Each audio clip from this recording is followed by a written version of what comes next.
P comme publicité, comme projet, comme performance, comme partenaire. P comme votre agence de communication.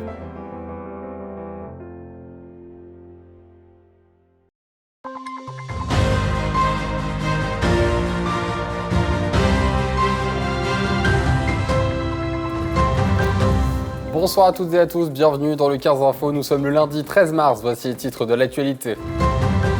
Une classe de l'école maternelle Gambetta fermera ses portes à la rentrée prochaine à Saint-Dizier. Les parents d'élèves sont mécontents. Ce week-end, le club de rugby Ovalie de Saint-Dizier a accueilli un tournoi sur 3 terrains, réunissant environ 350 joueurs.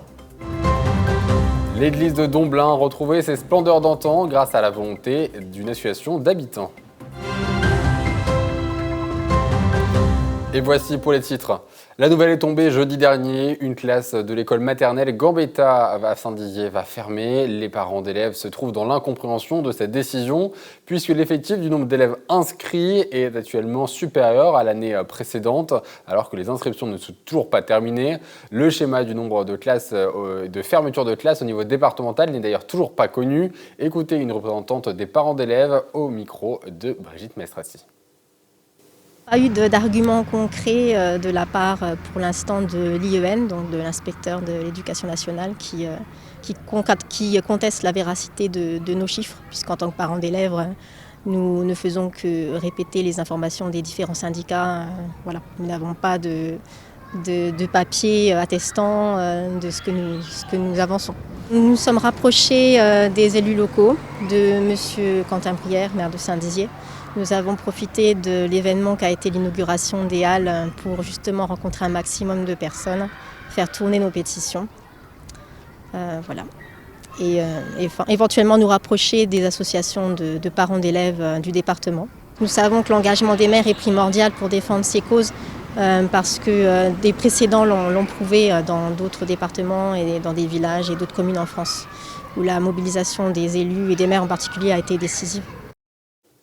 Ce week-end, le club de rugby Ovalie de Saint-Dizier a accueilli un tournoi sur 3 terrains réunissant environ 350 enfants venus des 9 clubs de la région.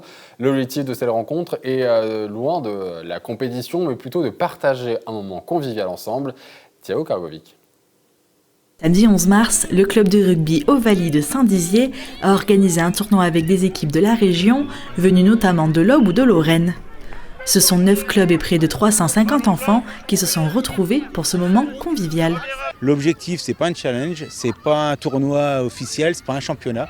C'est vraiment de faire prendre plaisir aux enfants avec du jeu, bien sûr dans les règles de la Fédération française du rugby. On est vraiment complètement dans le cadre du jeu éducatif. Et le but, c'est que les enfants prennent du plaisir à jouer en fonction de leur catégorie.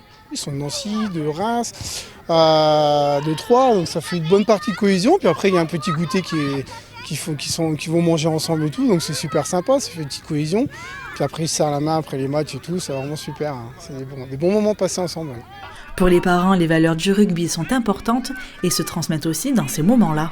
C'est important d'être aussi présent pour les encourager, et même si c'est un petit peu de route, c'est toujours sympa de les voir s'amuser entre eux, et puis de voir des nouvelles équipes, de changer de région, c'est cool aussi. Et nous, c'est toujours avec grand plaisir qu'on amène nos enfants pour les voir un petit peu évoluer, pour les voir aussi profiter un petit peu et puis avoir gardé cet esprit d'équipe. Et puis en plus, on a un petit peu de chance. Voilà, le temps permet en tout cas de passer un bon moment avec nos enfants. Le club de rugby qui va fêter ses 60 ans au mois de juin a su faire sa place et tient à l'importance du respect dans ce sport. Le club rugby de Saint-Dizier se veut un club effectivement fédérateur. Nous jouons en régional au niveau des seniors, au niveau des juniors, et nous avons une école de rugby donc, qui va pratiquement des moins de 6 ans jusqu'aux 12 ans. Alors, la catégorie 14 ans et cadets sont au-dessus, hein, un peu à l'écart dans les catégories. Ça représente globalement 150, 160 licenciés au bas mot, sans les bénévoles. Lors de la Coupe du Monde de rugby qui débutera le 8 septembre prochain, le club Ovalie a prévu plusieurs animations, comme la rediffusion de certains matchs. Je vous le disais en titre, l'église de Domblin a retrouvé ses splendeurs d'antan. Les habitants ont créé une association pour rénover entièrement le bâtiment.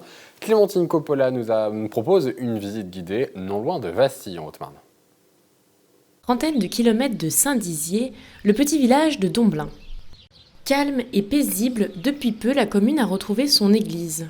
Le monument historique a fait peau neuve grâce à 2 campagnes de travaux entre 2012 et 2021. Du clocher aux vitraux, la réhabilitation a bien avancé. La sacristie qui a été rénovée, il y a eu la toiture, le jointoiement, les vitraux aussi qui ont été refaits. On a redécouvert aussi toutes les peintures murales. À l'initiative de cette rénovation, une association, les Amis de la Restauration de l'église de Domblin, créée en 2009 pour épauler la municipalité. 15 ans plus tard, le maire du village, Guillaume Delvaux, est fier de ce qui a été accompli. À titre personnel, moi j'ai toujours été attaché au patrimoine. Je trouve que c'est dans nos communes la carte d'identité. Je trouve que notre église à Domblin, alors nous avons une chance, c'est qu'elle est classée monument historique, donc ça nous permet aussi d'avoir des subventions que nous n'aurions pas sinon, et sans quoi on n'aurait pas pu conduire cette restauration. Et moi je ne peux pas imaginer en tant que maire, en tant que nous amoureux du patrimoine, que ensuite de notre mandat, cette église ne soit plus là après 8 siècles d'existence. Un grand changement pour les habitants qui eux aussi apprécient de voir l'église rénovée. Mon fils était le dernier à se faire baptiser ici. Donc l'église, les tuiles bougeaient pendant l'office et après elle a été fermée. Et petit à petit, tout s'est délabré, le clocher était par terre. C'était vraiment triste parce que ça régulait quand même la vie des villageois, un beau patrimoine culturel que tous les villages n'ont pas forcément. Donc il était important de la rénover. Cette église-là permet à nouveau d'avoir des mariages, des enterrements. Ça paraît assez bête, mais c'est important pour les villageois. Et ça peut aussi servir de monument culturel comme exposition, concert, une vie tout simplement dans le village. L'association et la mairie attendent encore des subventions pour poursuivre la réhabilitation de l'église. Le maire déplore tout de même le manque de moyens financiers mis à disposition des communes pour protéger leur patrimoine. Il y a quelques années, on pouvait par exemple solliciter la réserve parlementaire du député ou du sénateur qui nous permettait de boucler nos plans de financement. Parce que si l'église est classée monument historique, tout le mobilier par exemple à l'intérieur qui s'y trouve ne l'est pas forcément. Et donc ça nous permettait de boucler notre plan de financement, mais la réserve parlementaire n'existe plus depuis 2017. Donc pour le patrimoine notamment, eh bien ça l'isole davantage. Les travaux ne sont donc pas encore terminés. Prochaine étape, rénover les retables datant du XVIIIe siècle. Et voilà, c'est la fin de cette édition. Merci de l'avoir suivi. Excellente soirée à tous. Tout de suite, les prévisions météo de demain. Une vigilance orange d'ailleurs qui court jusqu'à cette nuit dans nos régions. Bonne soirée. Toute l'actualité qui vous concerne, à voir et à revoir dès maintenant sur puissancetélévision.fr et sur notre application mobile.